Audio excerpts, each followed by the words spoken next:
English teacher, part 139. Applications of indirect instruction. We've got a figure here. It's a pie chart that has got certain content here. Well, we've got guided inquiry and we've got discovery. We've got problem solving, we've got concept mapping, and we've got unguided inquiry, decision making, case studies, Socratic questioning, focused imaging, composing, and that all centers into indirect instructions. We use inquiry instruction. Inquiry teaching is a challenging process that requires considerable planning before launching your students into an inquiry. Discover how much experience they have had with the inquiry learning. If students' experience is limited, teach and provide practice inquiry skills and procedures before you have them begin to investigate a topic by inquiry.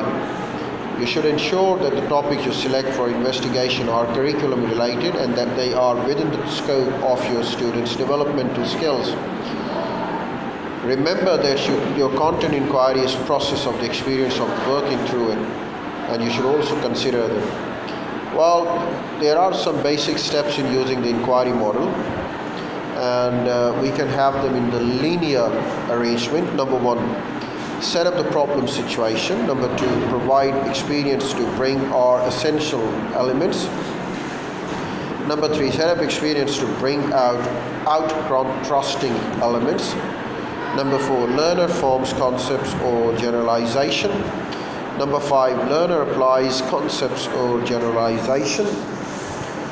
Well, we believe that in the following steps as illustrated in the figure, we can make certain recommendations and we can understand it by an understanding so that, well, the number one is here.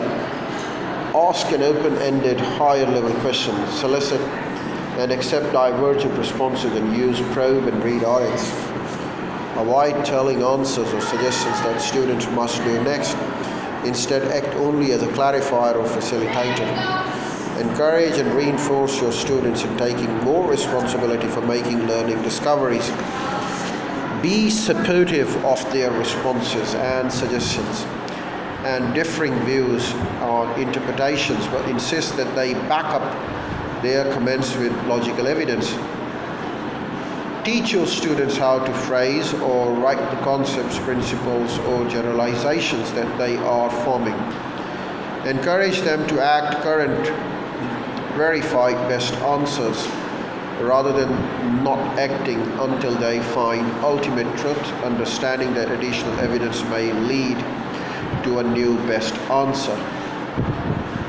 Teach and encourage students to distinguish between healthy and negative skepticism. Encourage student-student interaction and sharing by stressing support and cooperation rather than competition. Point out any error in logic, misuse of the inferences or generalizations that are too broad, but allow your student to make their own corrections as far as possible. For you supply corrections, you may defeat the purpose of inquiry. Be sure to identify errors and verify conclusions and generalizations in non-threatening ways. When to use inquiry models. Inquiry can be part of almost every teaching strategy and method. It is useful when you wish to perform it accordingly. And I'll explain more when I get back to my next video. That's all for this one.